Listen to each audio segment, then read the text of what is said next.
Greetings, salutations. As I've already given an introduction to the Shmakov tarot course, I thought I'd strike while the iron's hot and go straight now to the first Arcanum. I'm not going to go through the very long preface. I think we'll get bogged down in that. People who have the book can read that at leisure. I just want to present the Arcana now for the benefit of people who might not want to buy the book or who aren't sure if they want to get the book, but they would quite like to have an introduction to the actual teachings within it. So, with no further ado, I'll begin with the Magician, and I'm going to just show you one of Art Theurg's cards. This is the Magician Arcanum, and as you can see from the Hebrew letter at the bottom, this Arcanum is associated with Aleph. It also has some traditional names, which are Magus, Unity,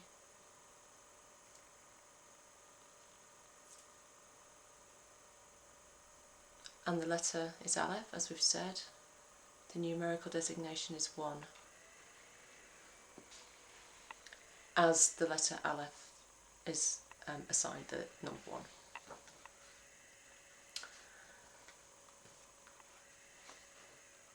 Now these cards aren't colour, so you might have to imagine some of the symbolic description.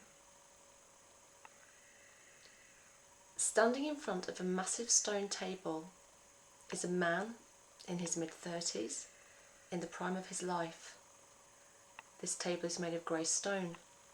A massive board rests on 2 vertical stone walls, connected in the middle by a crossbar. Behind it, a massive curtain of blood-red colour is visible, half drawn back, with 9 folds upon it. Behind the curtain, you can see a staircase going down into the ground. On the floor under the Magician's feet is a green carpet with yellow garlands and laurel wreaths woven onto it. The Magician is dressed in white, slightly pinkish clothes with golden hue. The tunic is short, reaching only to his knees, and a wide leather belt gathers in many folds. On the table is a bowl of beaten gold, completely blackened by time. Next to the bowl is a sword, its blade, which widens to a point and is made of matte platinum, the handle of blackened gold. In addition, on the table is a sickle, or a pentacle, a gold coin with an equilateral cross in a circle, and on the reverse side of the coin is visible the royal crown. The Magician stands, his right leg extended forward. The forehead is encircled by a snake biting its tail. The infinity sign is visible above his head. His right hand is raised high to the sky and holds a golden rod, the top of which consists of the following sculptural image. Upon a huge snake wrapped around the shaft of the sceptre rests a gigantic turtle, on the back of which stand 3 white elephants, supporting a sphere with a 7-tiered pyramid above it, and a dazzling light source at the top in the form of a golden triangle. On the chest of the Magician hangs an equilateral cross with forked and rounded ends. In the middle of it, on a thin spiral, a red dot shines with bright fire.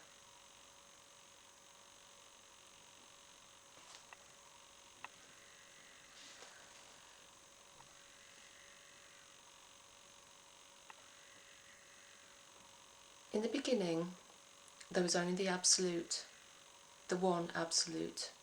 There was no other. Chandogya Upanishad.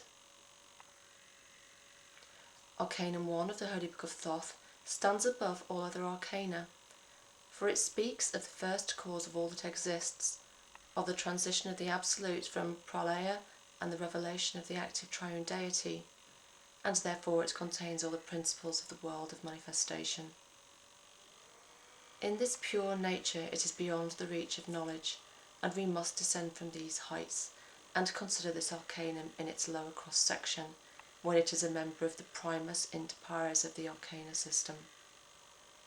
As Eliphas Levi says, the Absolute is reason, reason in its own essence.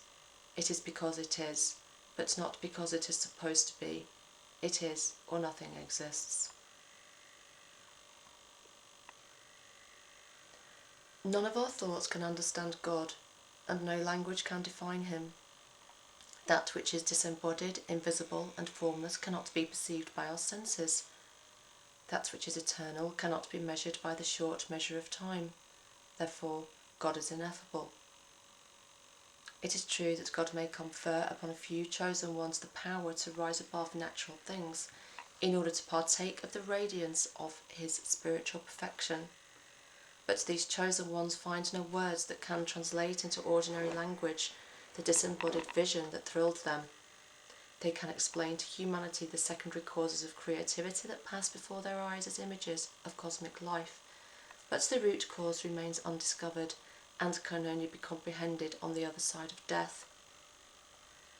So said Hermes Trismegistus, the teacher of Egypt, to his disciple Asclepius thousands of years ago. Universal world. The first cause, the infinite and unattainable Absolute, the Almighty, whom no one sees anywhere, Ein Sof, the unspoken God of Hellas. True being, the one reality, Sat of the Hindus, Zavane Akarene, infinite circle of time, the Zendavesta, the one who is, who was, who will be, of the Gnostics. The divine essence is perceived by our consciousness in the form of an absolute negation of any definition. The Absolute is explained as not this, not that, only by negation. God is a being who cannot have a name, for he is an abstract being. As it says in the Zendavesta, his glory is too exalted, his light too brilliant, for the human mind to understand, for the mortal eye to see.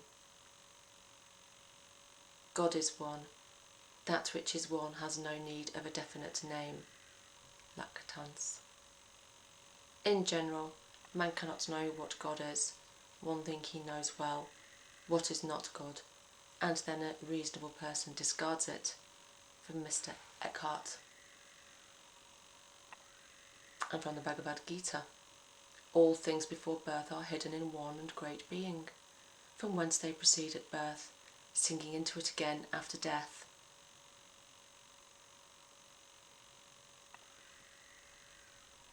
In the Talmud, what is higher than you, do not try to know.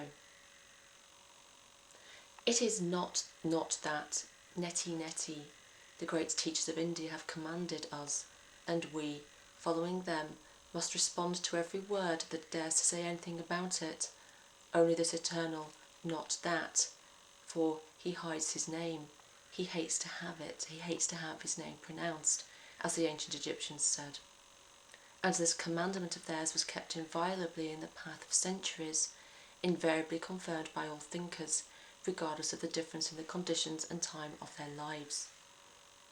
You shall not speak the name of your Lord, it says in Exodus. And to define God is to deny him, says Spinoza. According to Fichte, every concept of God is a negation of him, and the very attempts to define him are an insult to the deity. This is why, according to the Gnostics, the Valentinian, a young Christ taught us to be content with the concept of the unknowability of the deity, the first cause, and not to dare to seek insight into this mystery.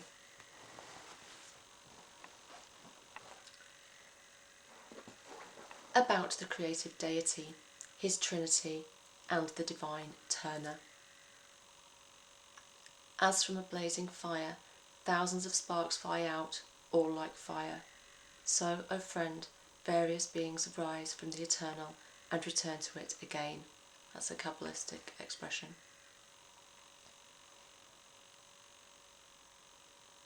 As the Brahman of 100 Paths says, as a spider releases its threads and draws them back into itself, as grass grows on the earth, as hair grows on the head of a living person, so everything arises from the eternal.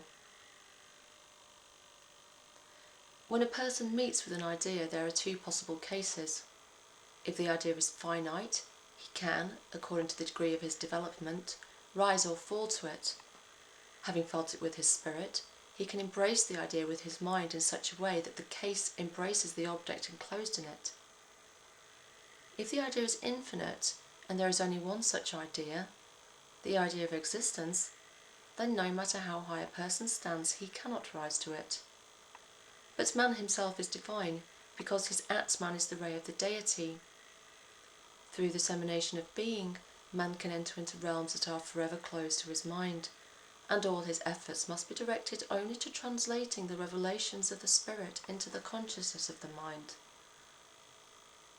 Thus, the great teachers of mankind, having comprehended themselves, translated their heavenly revelations into the language of the earth, and as the beam of a lighthouse points the way to a suffering ship, so the light of these giants of spirit and mind opens the way to everyone who is hungry and thirsty for truth. Indra, Mitra, Varuna, Agni, they call him, and he is the golden-feathered goat man. The wise speak of the one as many. They call him Agni, Yama, Matarashiva. It's from the Rig Veda. From the Bhagavad Purana. Let us ascend by the Spirit to the being from which flows the creation, extension, and destruction of this universe, because it embraces all things and yet remains inseparable. From Plato. It is difficult to find the creator and father of this universe, but even after finding him, it is impossible to express him in a language that is understandable to everyone. The supreme truth, which in its primordial dignity lies at the foundation of all initiations, is the doctrine of the Trinity of the Spirit and the Trinity of all its manifestations. Of this Trinity, consubstantial and indivisible, is the first turner of the great Arcana. The Trinity of the Spirit defines its substantial nature, absolute and perfect, as the Spirit itself, with which it is essentially identical. The innermost nature of the Spirit is a synthesis of its substantial categories, which determines the appearance of the Spirit in the mind at the final stages of its development. Reason is not the ultimate goal and primary source, to which is given the great gift of being the mirror of the absolute being and its beginningless truth. The mind cannot penetrate into the innermost depths of the Spirit, but it can be imbued with it, sated with its luminous nature, and therefore can become a light-bearer itself. This is the supreme goal of reason. It cannot express the Spirit, but with the perfection of its splendour, the mind becomes the tablet of the supreme covenant, and the prophetic words of the verb inscribed on it burn the hearts of men and cause them to respond with a flame.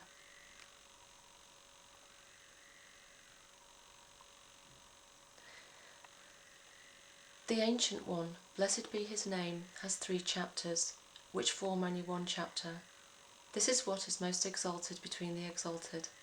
And as the Ancient, blessed be his name, is represented by the number 3, all of the other lights that illuminate us with its rays, the other Sephiroth, are the same in 3. Idra Sutta.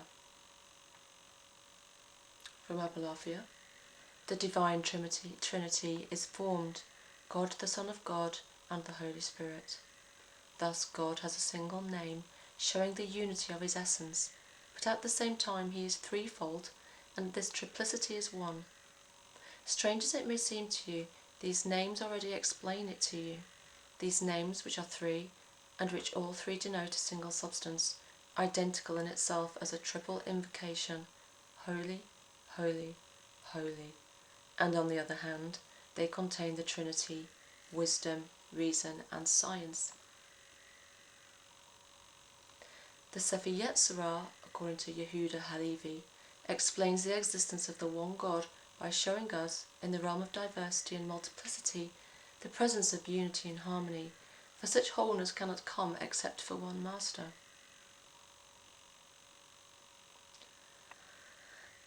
The Trinity of the Spirit is the doctrine of its being in itself. The primary substance cannot but be one, for otherwise it would be limited. Its most basic definition is that it is all-encompassing, that is, it is the exhaustive centre of the totality of the world's attributes. The concept of unity is possible only if the concept of multiplicity exists together. Both have the same real existence only in the world of phenomenal nature. In the divine world they are transformed into a priori potencies, and primary ones at that. Unity has as its highest prototype being, multiplicity consciousness. Therefore, spirit is being and consciousness. This consciousness has two potencies, to be one by nature or to contain multiplicity. These two potencies of consciousness respectively assert two potencies of being, one homogeneous and one as a synthesis of particulars. The multiple consciousness of its being, objectifying itself as such, asserts the third potency of being and consciousness.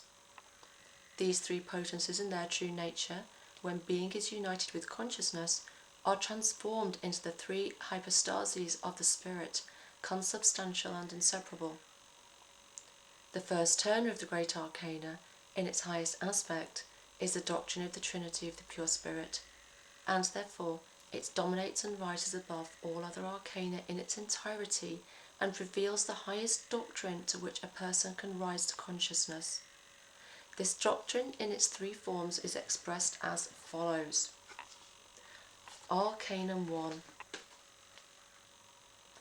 is the doctrine of a single homogeneous cosmic being, Sat, of the primary universal consciousness as a single reality. Arcanum 2 is a doctrine of a single all-encompassing being of the substantial and therefore containing the potencies and attributes, cosmic consciousness as a single reality. Arcanum 3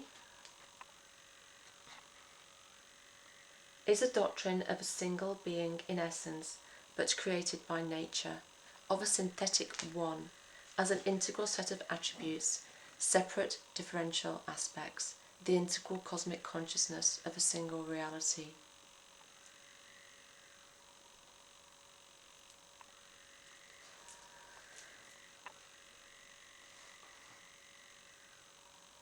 From Hegel, everything begins from pure being, which is only a completely indefinable thought, simple and unchanging, for the true principle cannot be anything else. But this pure being is only the highest degree of abstraction. It is an absolutely abstract concept, which can be, if it is thought of as such, called non-being. Plutarch. The proximity of the sanctuary makes it possible to hear the divine words that are heard instead of the greeting, know yourself, and the person responds with his whole being. L, you are a Q, for the one name, the one definition of the deity, consists in the statement that it is. As the Sufis teach, God is pure being, necessarily existing. And in the Zohar, the name that means I am shows us the union of all that is, a state in which all the paths of wisdom are still hidden and joined together without the possibility of separating one from the other. But then he outlines the line of division when they want to single out the mother who carries all things in her womb and reveal them to existence in order to reveal the supreme name. Then God says, speaking from himself, I am who I am. Finally, when everything is already clothed with form and has come out of the mother's womb, when everything has its place, and when they want to define at once the quality and being, God is called Jehovah, or I am who I am. These are the secrets of the holy name revealed to Moses, and the knowledge of which no man has shared with him. The primacy of the concept of transcendental existence runs through most religions, teachings, and philosophical systems. The oldest formula of this doctrine was given by ancient Egypt: I am who I am. This is the highest degree of expression of being through its threefold statement, for in the concepts of I am, and the is, being is equally contained, and therefore this formula essentially says being of being. In perfect harmony with the Egyptian formula, the philosophy of Babylon says, in the Egyptian Assyrian section of the British Museum are 3 small cracked clay tablets dating from the reign of Sin-Muballit and his son Hammurabi. They also contain the formula. That is, Yahv is God, and since Yahv means existing, permanent and not subject to change, existing out of time and manifesting itself in the universe subject to eternal laws, we are convinced of the complete identity of the Babylonian formula with the Egyptian one. Through the author of the Pentateuch, the formula passed entirely into the Torah. God said to Moses, I am who I am, in Exodus. Having originated in Egypt, this formula on the one hand entered the Kabbalah through the Torah, and on the other was accepted by the philosophers of Greece. The famous medieval mystic and Kabbalist Reuchlin, in his work on the miraculous word, compares the views of Plato and Kabbalah, establishing a complete identity in their expression of this doctrine. Ego sum qui sum.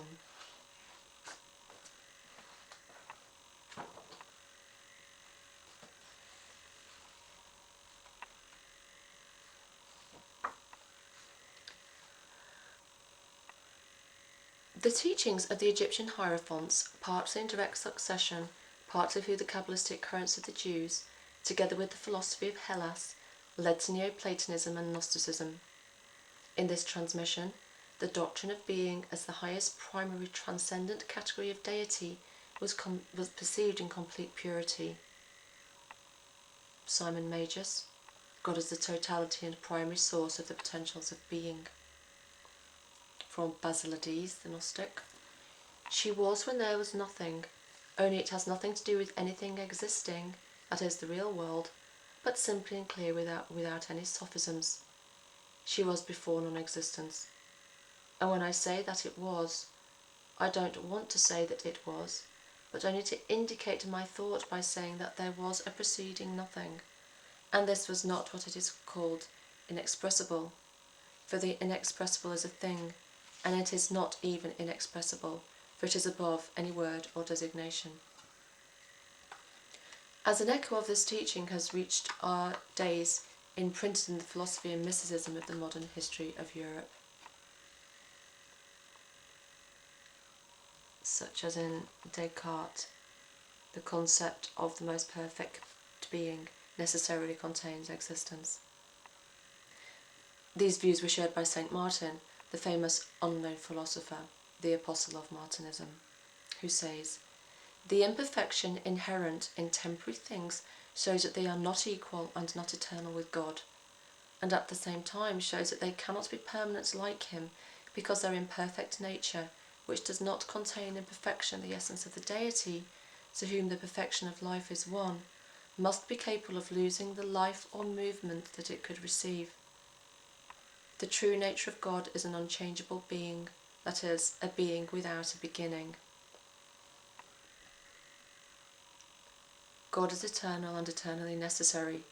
He is who he is. Our being is borrowed. We will proudly say if we call it a drop of his essence. Let the luminaries fade, and let the worlds in which we are so surprised by order, harmony, beauty and splendour disintegrate. We, crawling ants, will turn into dust, and spirits with all beings into nothing. But even then there will still be an infinite being, an immeasurable being, of one who alone can say, I am who I am.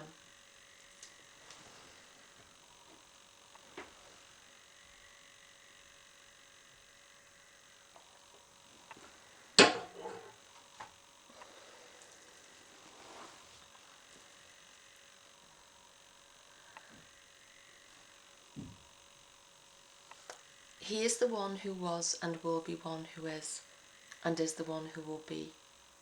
By his being he surpasses all creatures.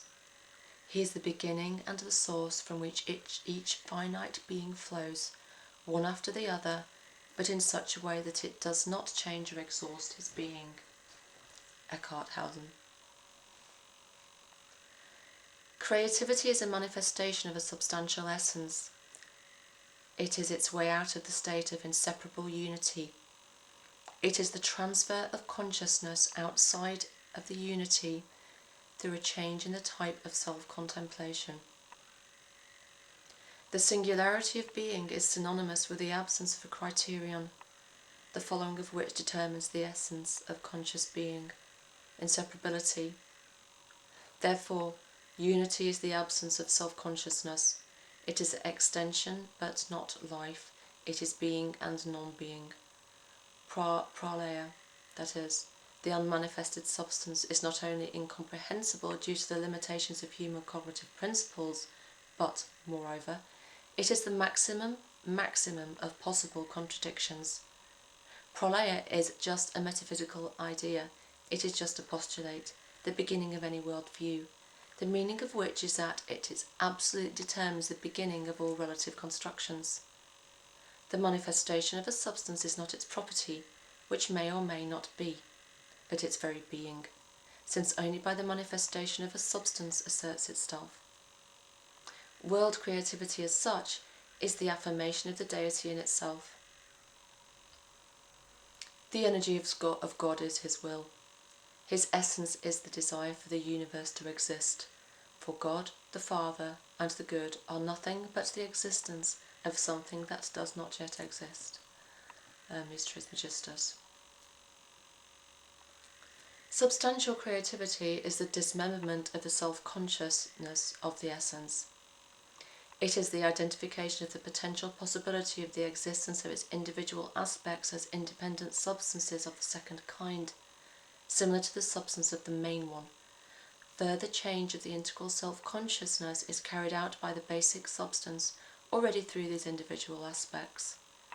It follows from this that meaningful creativity is primary in nature and cannot have a continuation. It ends at the moment of the origin of the idea of creativity as such and is exhausted by it. Thus the act of world creativity is an act of revelation by the divine essence of the idea of him, as a consequence of the opposition to him of the world, inert principle, absolute nothingness. Prajapati, the Lord of all creation, wished, "Oh, if I were not alone, if I multiplied." And first of all he created Brahma. Shatapatha Brahmin. Thought is an external manifestation of the will. The idea of thought is the very essence of this will. In the process of thinking, before it manifests itself in a concrete form, all these attributes are revealed by which only we know self-sufficient power. Concrete thinking is realization beyond volitional impulses. Thought itself is a source of power, and only in the human world is it as such separated from its realization. In the divine world, this distinction does not exist, and thinking is the realization of the will. That is why world creativity, the creation of the idea of creation by the Absolute, is the revelation by it of the creative deity, which is synonymous with the emanation of infinity outside the will.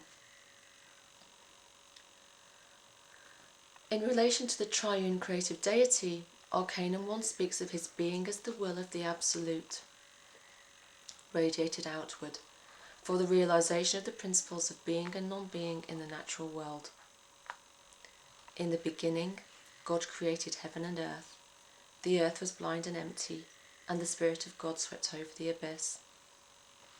Thus the book of Genesis reveals the secret that the creativity of the Absolute leads only to the creation of the idea of creation through the affirmation of the dilemma of heaven and earth. Further creativity is carried out by its emanation, the idea of creation, which is the breath of God. Fabre d'Olivet conveys the exact text of the beginning of the book of Genesis. In the beginning, Elohim, the being of beings, created in principle, Bereshit, that which constitutes the existence of the heavens, Shemayim, and the earth. Ares. But the earth was just a potential space in a metaphysical abstract space, tohu in bohu, darkness, hoshek, the astringent and compressive force embraced by the abyss, thom, the infinite source of potential existence, and the spirit of God, ruach Elohim. The breath, expanding and animating, preparing space for light, manifested the power of its generative action, penetrating into the waters of Mem, the state of universal passivity of things. The idea of world creativity is an aspect of the self-consciousness of the deity, and therefore it is also an aspect of the deity himself. This creative analogue of the Absolute is the creative deity. Through this active analogue of its incomprehensible root cause, it asserts itself in the complex of its dissected aspects. Each individual aspect is born from the deity, and therefore it is its emanation. Identifying the aspect and affirming it in the relative world, the deity is reflected in it. Therefore, creativity is both emanation, revelation, and reflection. The idea of thought is a link between the radiating centre and the thought itself. This leads us to the doctrine of Arcanum 1. The creative deity binds the Absolute and the manifested world together. Moving away from the unknowable root cause, man turns to the comprehension of the creative deity in the totality of the principles of creativity and the sequential chain of laws by which it flows. Therefore, the creative deity is the absolute source of all knowledge as a whole and its ultimate goal. So says Sri Ramakrishna Paramahansa. God is the absolute and eternal Brahman, just like the Father of the universe. The indivisible Brahman is like a boundless ocean in which I can only struggle and drown, but when I approach the eternally active deity, I find peace, like a drowning man who approaches the shore. Mystery 1 reveals to our tested spirit our basic doctrine, that the emergence of the world is a consequence of the manifestation of the divine essence which wanted to know itself in its creation. It was reflected in the passivity of the world generated by it, and passed in this reflection into a dynamic state perceived by man in the form of a triune creative deity. His trinity is an aspect of the trinity of the Absolute, and is known in the dynamic Turner, which makes up the second lower part of the triad of the first three main arcana.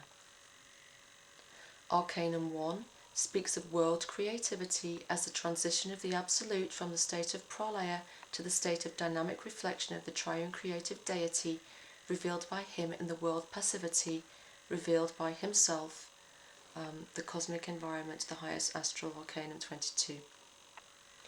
Arcanum 2, Priestess, speaks of the world creativity as a consequence of the revelation of the divine essence of world passivity, reflecting in which the triune deity revealed his images from himself and enveloping, with which he gave birth to the principle of Maya, the world illusion. Arcanum 3, the Empress, speaks of the life of the universe as a reflection in the waves of the illusion of the true being of being in its pralaya. As it says in the Upanishads, the one who creates worlds non-stop is a Trinitarian. He is the Father Brahma, he is the Mother Maya, he is the Son of Vishnu, he is the essence, substance and life. Each contains the other, and all three constitute one in the ineffable. The triune creative deity as an emanation of the Absolute is in principle incomprehensible in its essence, but a person can strive for it and comprehend it as he approaches.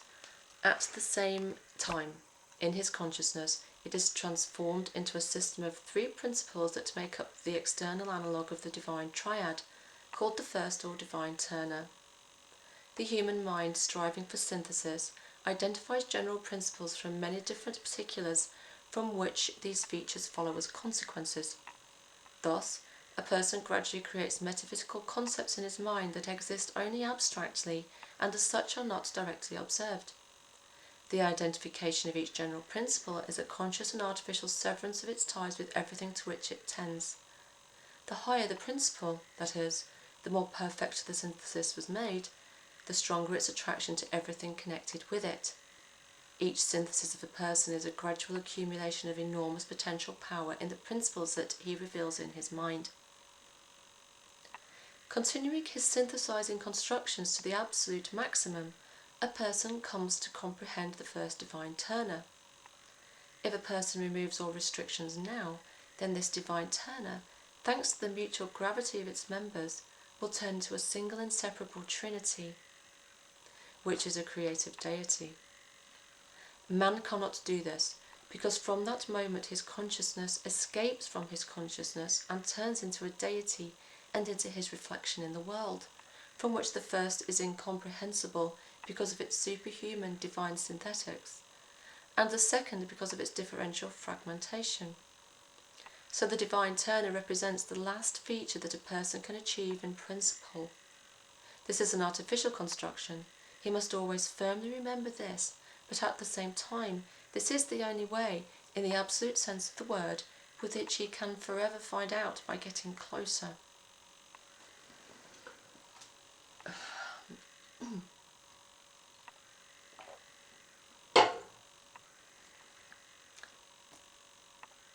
There can be no disunity in this unprovoked transformation, which has no form, in the elusive absolute being, which is above the relations of the subject, object, instrument, which is always full, like the water that floods everything during the great flood. This drowns out the cause of illusions like darkness in the rays of light. In truth, there can be no disunity in him, in a supreme being who has no distinctive features, eternally one, the second like of which does not exist. That was Viveka Chudamani.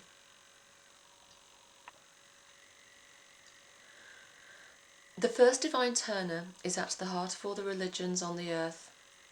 At its core, it seems to be a holistic and well-defined concept, but in its external manifestations it is imprinted in them in various forms, which, however, can be reduced to three groups.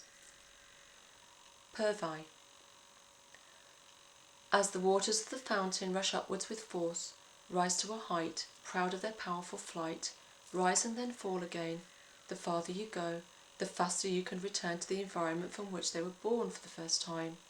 So the world, both in the great and in the small, is always and invariably born, shines and rejoices at the culmination of its development and descends again, to dissolve into the abyss of the unknown.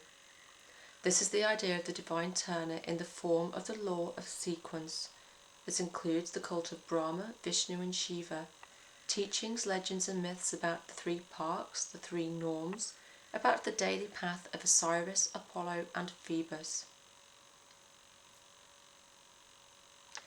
Vaturai, father, mother and son, beginning active, beginning passive, and beginning of their interaction. This expression of the divine turner was the most common,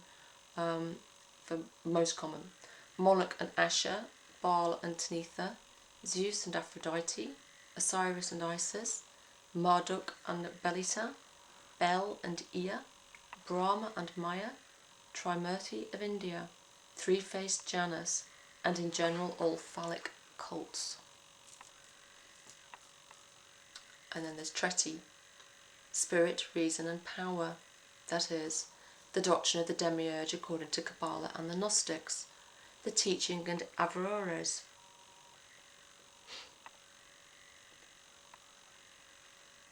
On the world soul, the turner of India, R. Aryan Varadi.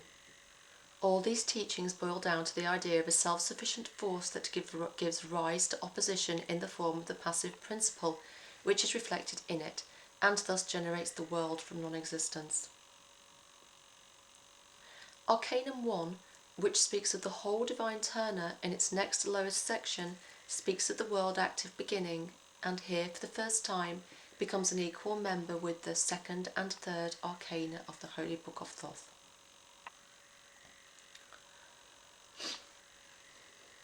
Still with me? About the world active beginning. The world first cause or Godhead is perceived by the human consciousness primarily as the highest development of the principle of self-sufficient power. Substantiality, that is, independence from the external, and the originality of both, each given manifestation and the very principle of any manifestation in general, is the most important attribute of the concept of divinity. Every concrete manifestation of substance by its nature lies below the concept of substance as such. As Spinoza says, substance is by nature first of its states. Both the manifestation itself and the results of this manifestation are attributes of substance. When they arise to being, they thereby coordinate in substance the aspect corresponding to them. This aspect, in carrying out the manifestation, emanates in the outside by the force of its own power, a part of its essence, which was hitherto in a potential state, transferring it thereby into a state of objective being. I call activity the principle that governs the substantial manifestation, that is, the manifestation of the independent, carried out by the force and resources of the manifesting essence. In relation to the entire cosmos, this principle is transformed into the world active principle, which is in our consciousness the natural prototype of the creative Godhead. It precisely carries out both world creativity and the entire course of the subsequent life of the universe.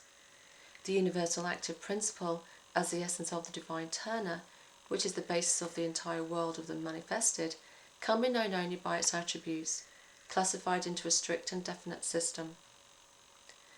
Through these attributes, our active principle enters the essence of all individual problems and tasks lying before man, and therefore, moving away from his inaccessible whole, we must proceed to the comprehension of its individual manifestations, which the entire system of the great Arcana speaks of. About will and faith. The dilemma of pralaya and manifestation defines the ultimate limit to the soaring of the mind, for here it comes to the affirmation of the states of the most transcendental nature of the spirit. The states of the spirit and the modes of its self-consciousness are based on prolongation, being the noemal potencies of the spirit. Noemal potencies. I think my mind is boggling. Noemal potencies of the spirit. The pralaya and the manifestation themselves have a noemal nature, are immovable and perfect prototypes of the whole complex of further categories descending in the order of synthesis and the corresponding realizing factors. These basic noemal modes of spiritual self-consciousness correspond in phenomenal nature to two modes of self-affirmation of the spirit, which may have varying degrees of perfection or syntheticity.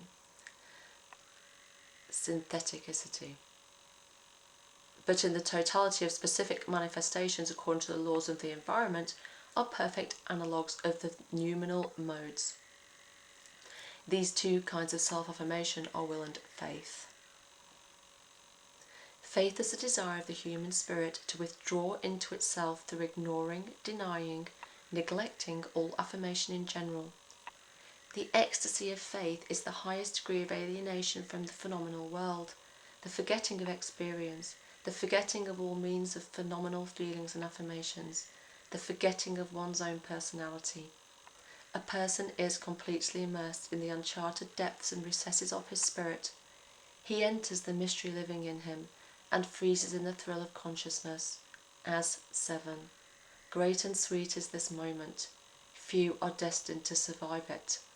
And those who have penetrated into this invisible light do not find the means to convey to other people all the delight of silent contemplation.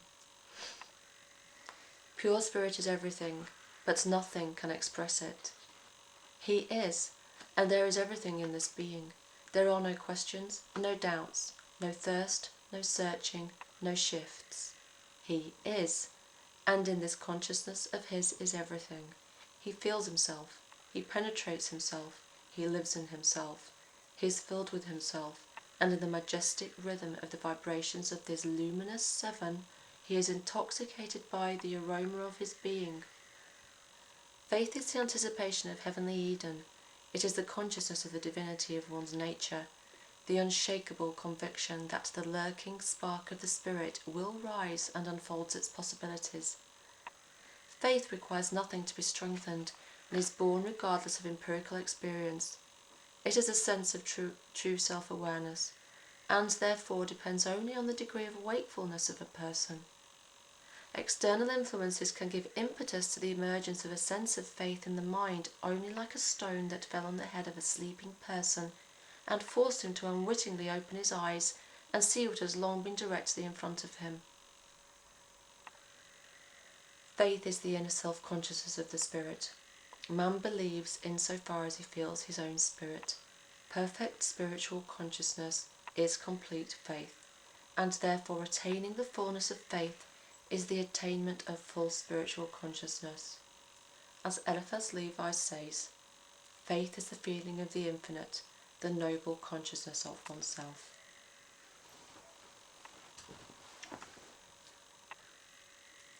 The will is the desire of the human spirit to understand itself through the identification, delimitation and affirmation of its individual capabilities, which were hitherto prisoners in a potential form. The ecstasy of the will is the highest degree of immersion in the phenomenal world, the oblivion of contemplation, the oblivion of all the multicolour and depths of the colours of its majestic current, the oblivion of the consciousness of one's eye. A person is completely immersed in a promising picture of the world. The ability of partial oblivion is born in him. He begins to revel in the beauty of forms, the naivety of a flower, and the frenzy of a storm. A person begins to live outside of himself. He is related to the world, completely enters it, lives its life, is fully identified with it. Living the life of the world, man with the other side of his being objectifies his personality by experience and asserts his I. Entering into a concrete form of life, he on the one hand lives in it as part of the world, and on the other hand contemplates it as part of his I.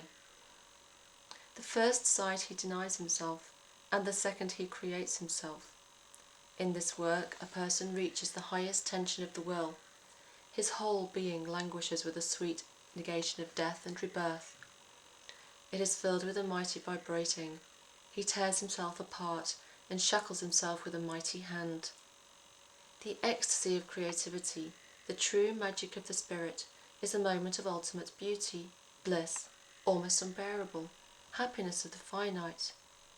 For example, a person sees the sea for the first time and he gives himself to it. His spirit is filled with his mighty expanse. He feels a little more, and he will rise above the width among the blue waters and the sky. But some other force pinches his chest, chains him to the ground, whispers of his insignificance. For a moment he felt like a giant, and suddenly saw himself as a pygmy. Such is all creativity. He who has experienced it, who has been fully armed with the higher knowledge, who has experienced the delight of realization, also knows his passion. These mighty experiences cannot be conveyed, and those who do not know themselves will not understand me.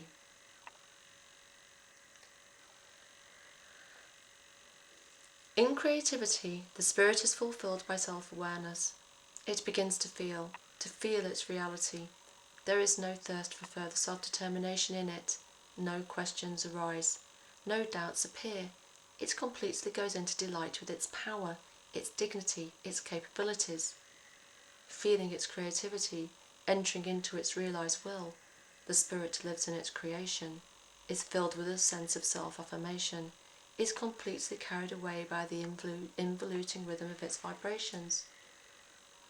The will is the realization of the divinity, of the dignity of the human spirit. It is the noumenal aspect of the spirit, and therefore it does not depend on anything, and is not conditioned by anything. As a natural property of the spirit, the will does not depend on empirical experience. Corresponding in his highest development to perfect spiritual awareness, the beginning of the will is manifested in a person insofar as he can perceive it, depending on his development.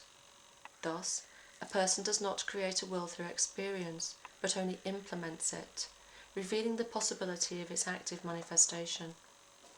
The will is the outer self-consciousness of the spirit. Man has a will insofar as he is aware of his own spirit. Perfect spiritual consciousness has a perfect will, and therefore attaining full power over the will is the attainment of full spiritual consciousness.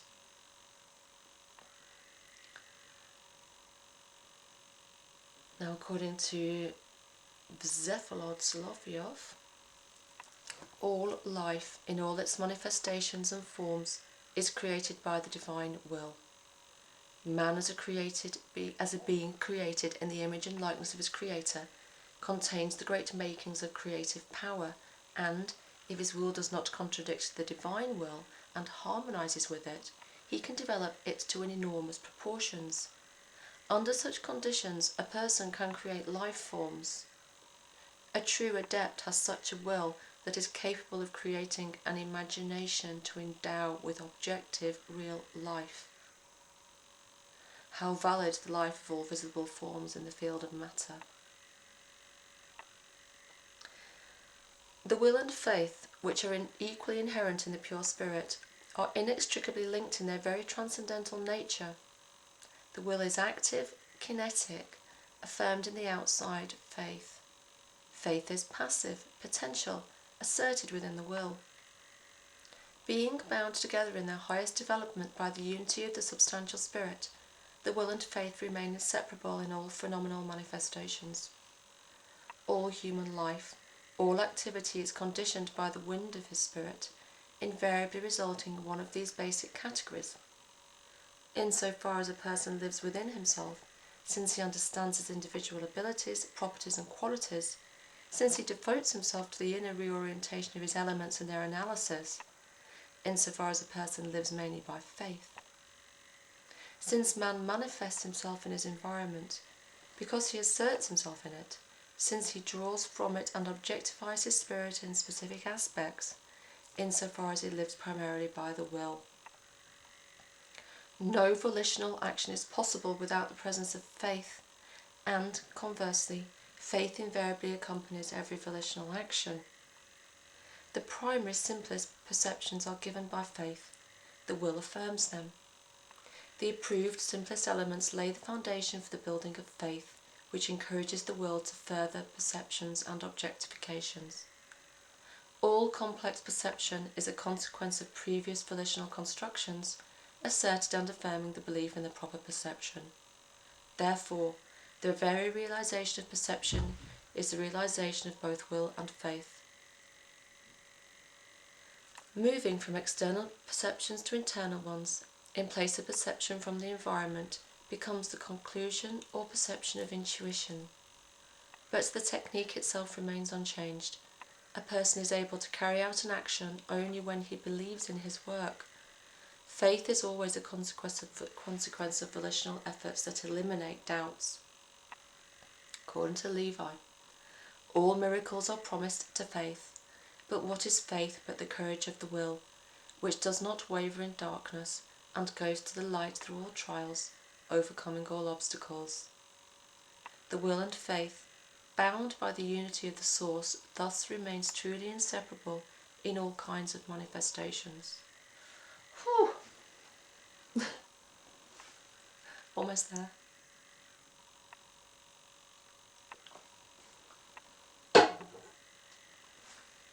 About the perfect man, and the hieroglyph of Arcanum 1. From the sun I lead my ancient race. Mira Lokvitskaya. The manifestation of the Godhead is a change in his self-contemplation. It is the birth in the one plurality. There are statements of the existence of substantive particulars, individual aspects of the one, equally similar to him, but dismembered by the diversity of individuals, forms of spirit. Divine manifestation proceeds and is limited to the realm of pure spirit. Its final stage is the birth of an individual monad, also one and infinite, but only in relation to its private world, an aspect of the universal world. The spirit of the individual, being the analogue and likeness of the whole, at the same time expresses the entire universe in its own one inherent illumination. This is the basis of both the diversity and harmony of its creations, of all creations. According to Leibniz, each substance, monad, expresses the entire universe, but one more distinctly than the other. In general, each relatively and depending on its particular point of view.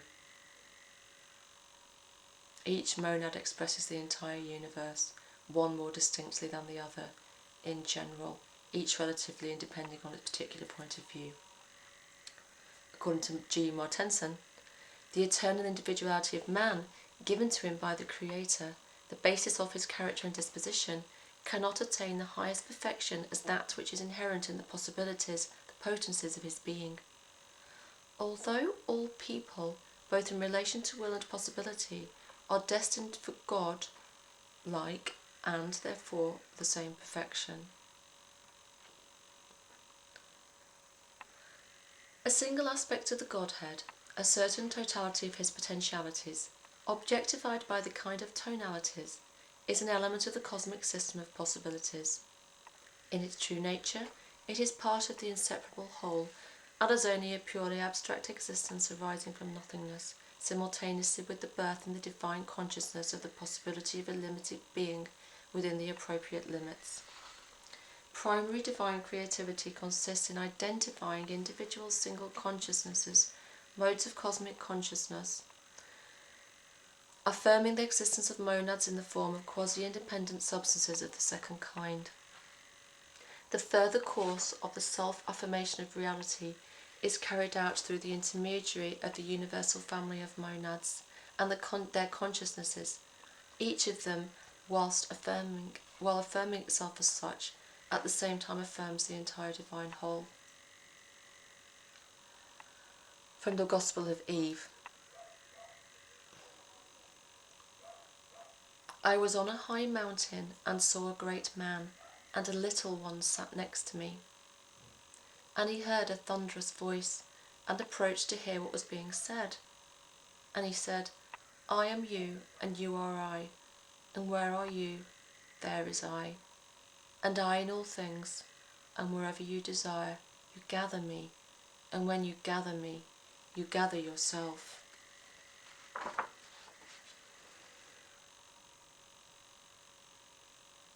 And now, the denouement.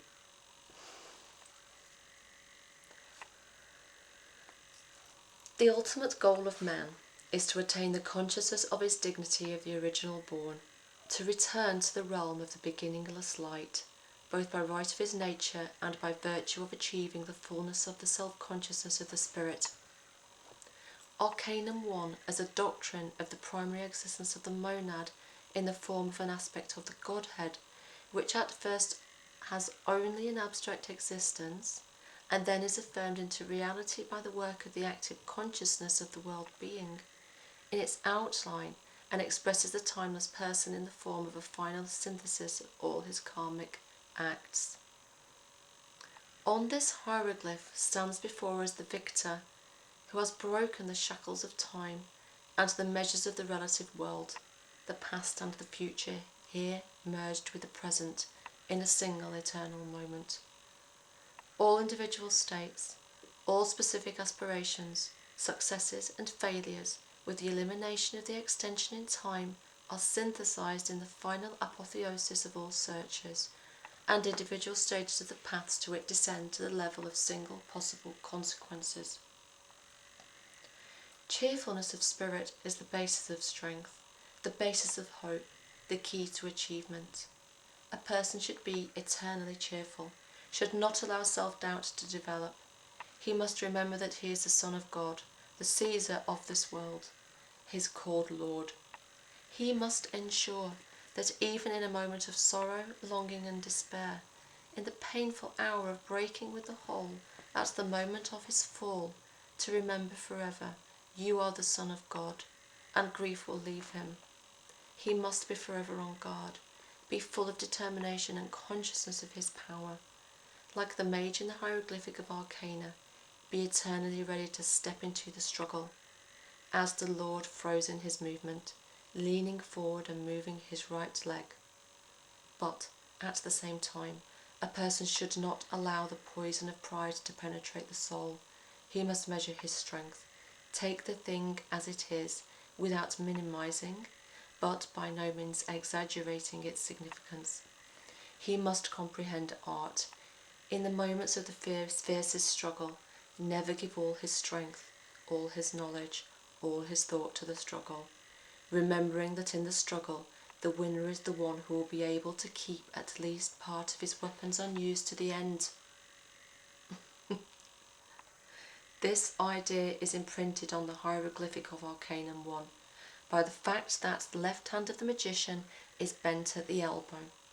This expresses the readiness at any time to realise the forces hidden in him for the time being.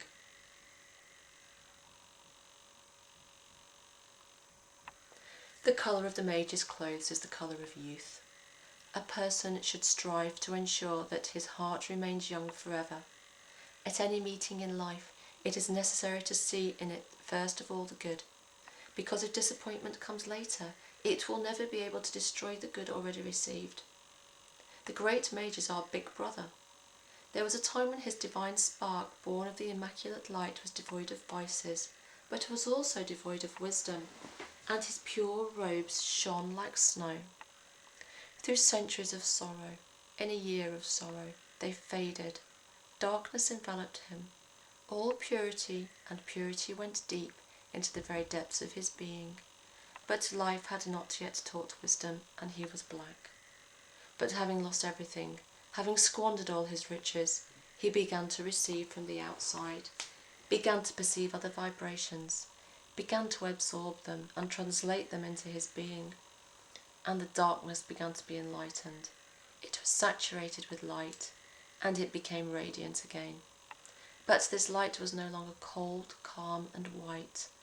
Millennia of his suffering, and the sight of the suffering of millions of other beings warmed his heart. The light became warm. The mage's robes turned pink, and once again perfect, like gold shimmering in their folds. A person must firmly remember, whoever he may be, the great commandment: do not lose ground under you. No matter how immensely high the height into which his spirit ascends, no matter how great the temptation to forget about the world of the earth, the world of sorrow and eternal weeping, he must not allow this deceptive voice to mislead himself. The strongest tall tree is deeply rooted in the ground, no matter how mighty it may be. If there is no strong connection with the earth, gusts of wind will bring it down. No matter how strong he is, there are forces stronger than him, and in the moment when he ceases, like Antaeus, to draw the power of the earth, he will already be condemned to inevitable death. Man is the whole world, and his highest goal, his highest purpose, is to be an intermediary between heaven and earth. He must bind them into one whole. He must enable them to draw strength from each other. This is what the pose of the magician, pointing with his right hand to heaven and with his left to earth, expresses man. He must always remember how immeasurably great, how immensely great the award that awaits him is. How infinitely high is the goal to which he aspires. Then he will understand why the path is his duty, why it is so difficult, and so incomprehensible is the time. The world would be too imperfect, life would be too boring and monotonous, victory would be too unattractive if the path to it was simple, clear, and had no obstacles. From the incomprehensible variety of paths, man first of all draws with his soul the concept of infinity. Obstacles encountered by man never block his path. If he retreats temporarily before them, it only shows that it is not yet time to defeat them. The higher a person goes, the less obstacles affect him. At the beginning of its evolution, the unawakened spirit was not yet aware of itself. did not find the Godhead in itself, did not know the ways, did not know the purpose, and therefore its very life eliminates the possibility of a disastrous step.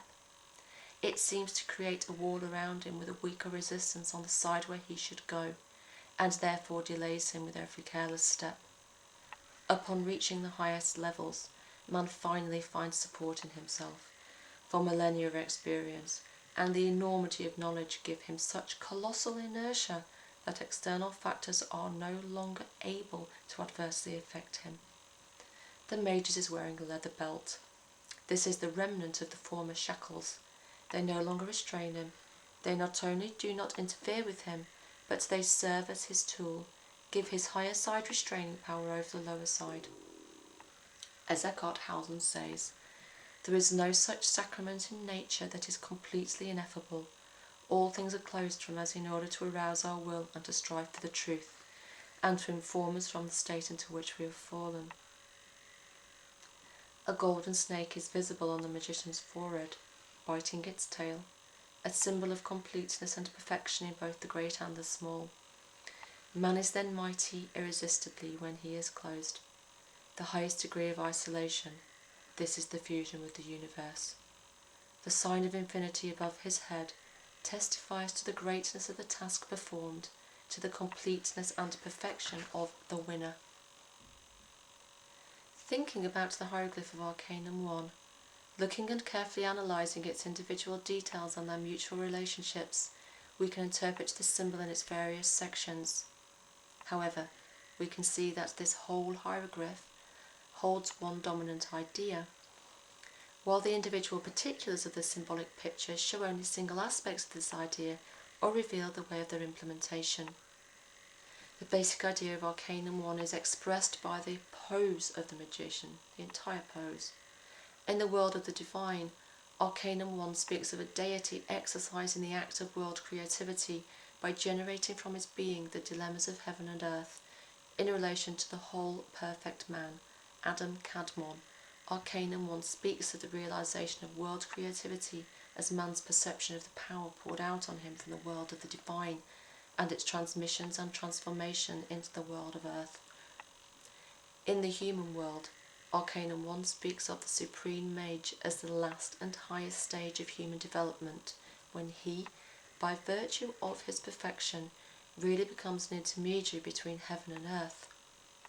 Finally, in relation to the ordinary man, Arcanum 1 speaks of his calling to be a mediating link, a free and reasonable one between the mountain world, its laws and principles, and the natural world, which it calls for life by its action.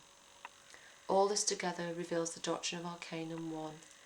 Every substantial force of the world of the manifested, that is, every spirit enamelled from the divine essence, is the link between the Absolute and the world of Maya, and it is through these substances of the second kind that creativity is carried out. On the table before the Mage stand a cup, a sword, and a coin, and in his raised hand he holds a rod. These four attributes of the Mage speak of the eternal external manifestations of his power and dignity, while the figure of himself expresses the idea of substance itself. Every manifestation of self-sufficient power in our consciousness is known in four aspects, the principles of which are the quaternary. Since ancient times called the quaternary of the four elements, attributes of the magician, they lie on the table, except for the rod that he holds in his hand. They do not constitute its essence, and therefore they lie outside of it. Only the rod, as a symbol of its power and the dignity of the divine, is inseparable from it.